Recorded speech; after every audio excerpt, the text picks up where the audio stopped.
Over the weekend, I received a DM from T asking how to tell if a casting call is legitimate. This is a question I get all of the time, so let's get into it. First, check the vibe. Is your gut telling you that there's something off with this casting call? Are there a lot of spelling and grammar mistakes? Are they speaking in a way that feels unnatural or robotic? Or overly formal? Are there key details missing? Are they asking you a lot of questions that feel irrelevant to the project or to the role? If your gut is telling you something is off, listen. Next, do your research. Channel your inner Sherlock Holmes, get your 𝘭𝑕𝑗𝑒𝑡 the spy on, put those skills that you've been using to check out your ex's new partner to a better use. If it's a social media post, click into that profile plus any others they may have tagged and check it out. How long has that profile been around? How often do they post? What other types of content are they posting? What kind of following do they have? Are they getting comments on their posts? Are they interacting with those comments? And in any case, Google is your friend. Search this person's name, any companies they mention, any other people that they mention. Look for LinkedIn profiles, other social media profiles, their websites. Do they have examples of their work up? Does it feel and is it clear that they have spent time on their website and their social media profiles? Or does it feel like there's a bare minimum effort? If after about 5 minutes of poking around, you can't find anything that makes you feel confident in this casting call, that is a huge red flag. This brings me to my next point. Don't be afraid to ask questions. DM the casting director, email the company, whatever you need to do. And if they don't get back, it doesn't necessarily mean it's a scam, but most good casting directors will make it a point to try to answer as many questions as possible.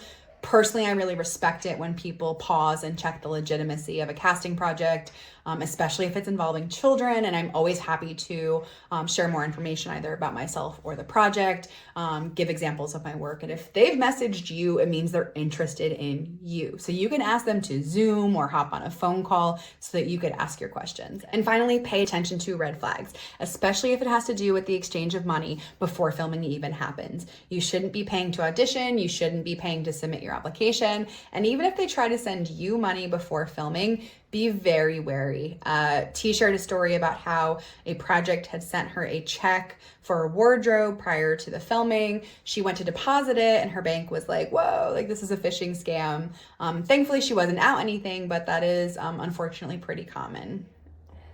It's not implausible, but it's rare that you will be asked to buy anything for wardrobe. Typically, there's a stylist whose responsibility is to purchase these things for you. Sometimes you might be asked to bring in your own wardrobe. And in the rare case that you are asked to purchase anything, they'll usually collect your receipts and reimburse you either on set or as part of your payment in the later stages. You will sign your contract either on set or a few days before over email.